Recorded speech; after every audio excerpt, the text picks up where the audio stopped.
Assalamualaikum warahmatullahi wabarakatuh.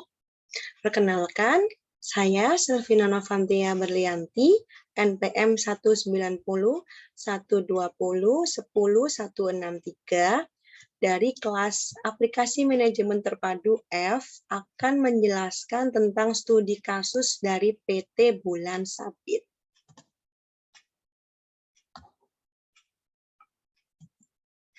Ini adalah ilustrasi dari PT Bulan Sabit. PT Bulan Sabit adalah perusahaan yang bergerak di bidang makanan dan minuman atau food and beverage yang akan melakukan ekspansi ke 3 pulau diantaranya yaitu Sulawesi, Kalimantan, dan Sumatera. Masing-masing pulau ini dipimpin oleh General Manager. Sebagai General Manager yang memimpin area Kalimantan, saya harus melakukan beberapa langkah antara lain yang pertama, yaitu melakukan rekrutmen karyawan pada bagian staf produksi, digital marketing, human resource staff, dan finance admin. Yang kedua, melakukan strategi pemasaran yang sesuai, dan yang ketiga yaitu menjelaskan siklus pembelian yang diterapkan di kantor cabang Kalimantan. Oke, kita langsung saja ke pertama yaitu rekrutmen karyawan. Dalam melakukan rekrutmen karyawan ini, PT Bulan Sabit melakukan menggunakannya yaitu dengan aplikasi Odoo Recruit. Berikut ini adalah langkah-langkahnya. Yang pertama, kita harus login ke Odoo. Kita harus mengisi nama depan dan nama belakang, email, nama perusahaan, negara, dan skala perusahaan. Skala perusahaan ini ditentukan dengan jumlah karyawannya, lalu nomor telepon, bahasa, dan minat utama. Lalu setelah semua ini terisi, kita langsung klik mulai sekarang. Setelah itu akan muncul dashboard dengan beberapa icon, maka kita akan klik pada icon recruitment. Setelah itu kita akan create a job position, kita akan membuat job position yang akan kita buka pada rekrutmen karyawan tersebut. Nah, setelah job position-nya sudah diisi, dibuat, kita membuat 4 karena sesuai dengan rekrutmen yang kita lakukan, maka lanjut kita akan menetapkan job description dan requirement. Dari menu job position ini, kita akan klik titik 3 itu, lalu klik edit, lalu mengisi job description sesuai dengan job position-nya. Lalu kita juga akan mengisi job requirement. Di sini ada departemen apa, kita isi job location-nya, lalu email, dan expected new atau karyawan yang kita akan terima itu berapa jumlahnya. Dan lalu recruiter ini berisi nama siapa yang akan menguji atau merekrut karyawan tersebut. Selanjutnya kita akan lanjut ke menu setting, lalu kita klik recruitment. Di sini kita lakukan aktivasi website untuk mempublish job requirement yang kita buat.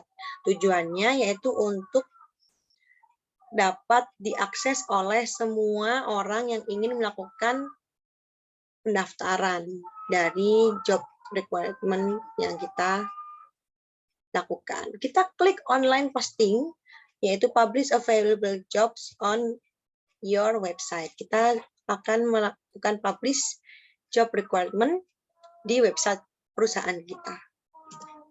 Lalu kita klik job position, kita klik go to website, lalu kita klik publish ini ya. Publish. Nah, ini.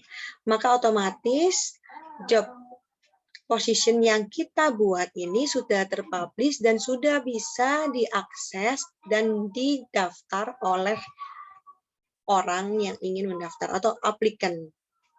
Kita bisa klik. Nah, jika sudah terpublish itu maka akan ada muncul tanda seperti ini di pojok kanan atas, publish. Ada tulisan publish. Maka sudah bisa dipastikan bahwa websitenya sudah bisa diakses oleh pelamar kerja atau aplikan. Kita harus menunggu aplikan untuk melakukan lamaran kerja tersebut. Next. Nah, seperti ini penampakannya. Kita bisa melakukan salin website ini dan dibagikan kepada aplikan agar dapat mengisi websitenya. Jika kita sebagai aplikan, kita langsung saja tekan apply now ini, lalu muncul beberapa pertanyaan atau job application form. Ini khusus untuk job position HR staff ya. Jadi kita bisa mengisi nama kita, email, lalu nomor yang bisa dihubungi, dan pengenalan singkat tentang diri kita, dan kita bisa mengupload resume kita, lalu klik submit. Setelah itu kita sebagai recruiter, kita bisa melakukan kualifikasi awal jika data atau jumlah aplikannya sudah banyak ya, atau waktunya sudah ditentukan, sudah selesai. Jadi kita bisa melakukan kualifikasi awal itu berdasarkan resume dan juga data diri, sesuai enggak itu kira-kira dengan job requirement kita. Kita bisa memberikan penilaian berupa bintang 3 sampai 1. 1, 2, 3 maksudnya. Lalu selanjutnya kita bisa melakukan penjadwalan interview yang pertama dan yang kedua. Kita bisa memilih nih hari, tanggal, bulan, tahun, dan jam atau waktu yang spesifik bagi setiap aplikan yang lolos dari uji kualifikasi awal. Selanjutnya, setelah melakukan interview 1 dan 2, kita bisa melakukan penilaian juga nih di Odoo. Kita bisa melakukan pemberian bintang dari bintang 1, 2, 3. Yang jelas bintang 3 itu bagus, 2 sedang, dan 1 buruk.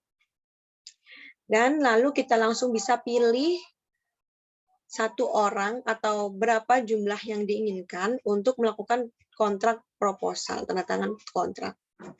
Oke, setelah itu sudah selesai. Setelah pelamar melakukan tanda tangan kontrak, maka karyawan ini dapat segera melaksanakan tugas yang sudah menjadi job desk-nya dan didahului pada orientasi dan training. Jadi, langkah-langkah tadi itu kita tidak perlu melakukan pembuatan Google Form ya, karena kita sudah melakukan publish job position, sehingga semua form sudah bisa diakses oleh aplikan tanpa perlu membuat Google Form yang terpisah dan kita tanpa ribet untuk menginput data satu-satu. Oke, kita langsung penjelasan pada konsep pemasaran PT Bulan Sabit. Kita melakukan pemasarannya dengan konsep marketing mix atau 4P. Di sini 4P yang terdiri dari product, price, place, and promotion ya.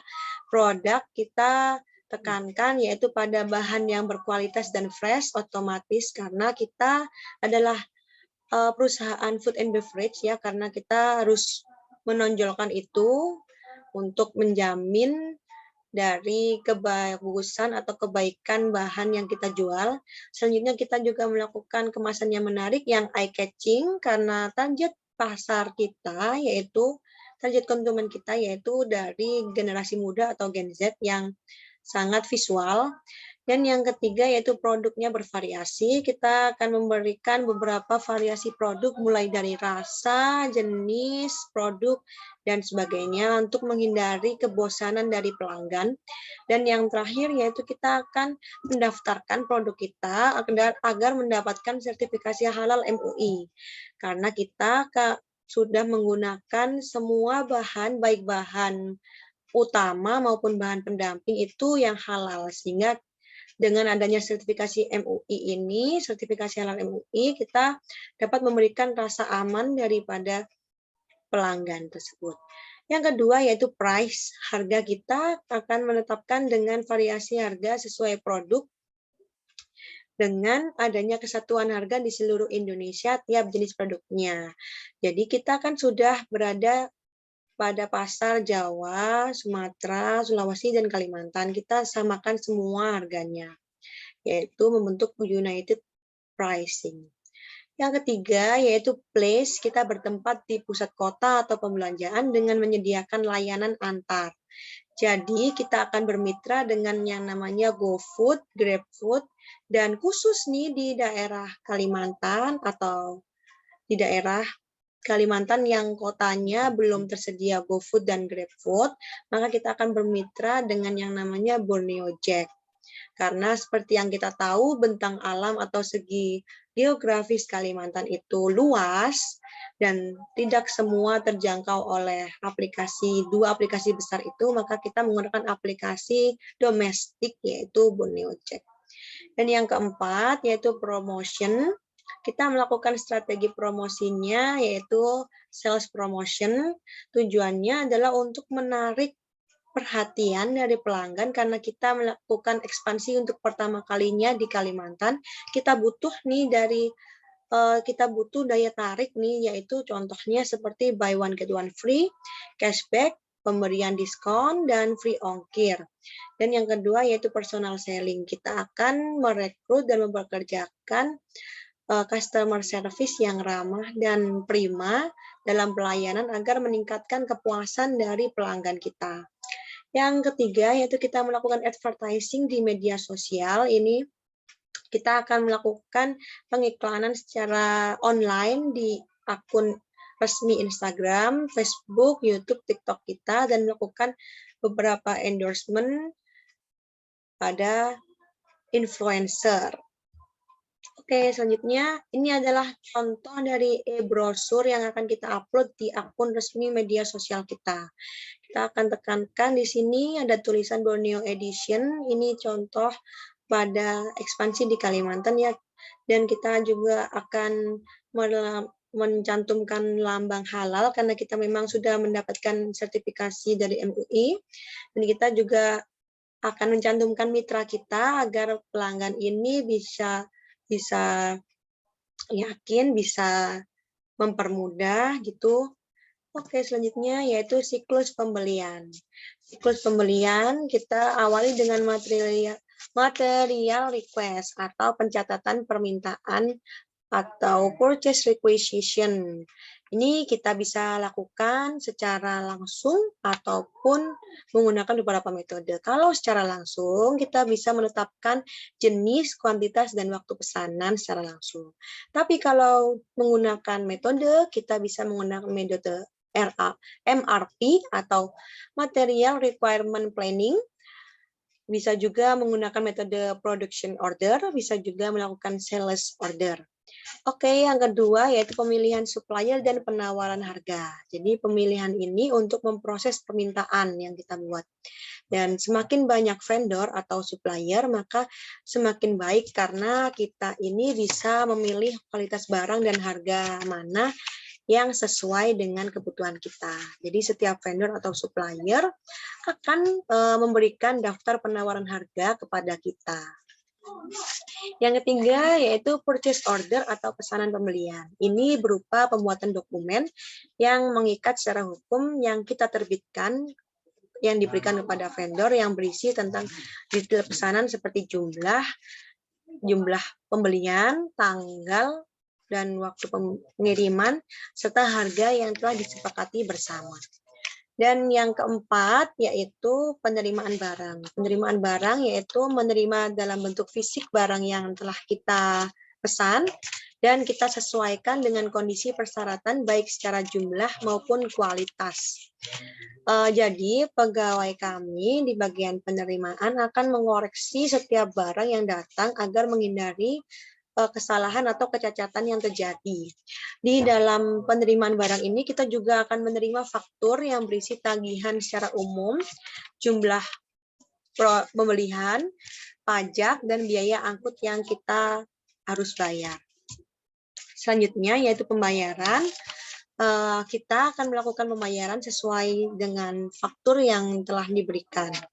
Dan selanjutnya kita bisa melakukan retur atau pengembalian barang jika tidak sesuai dengan persyaratan. Jika terjadi cacat ataupun barang yang kita terima itu tidak sesuai dengan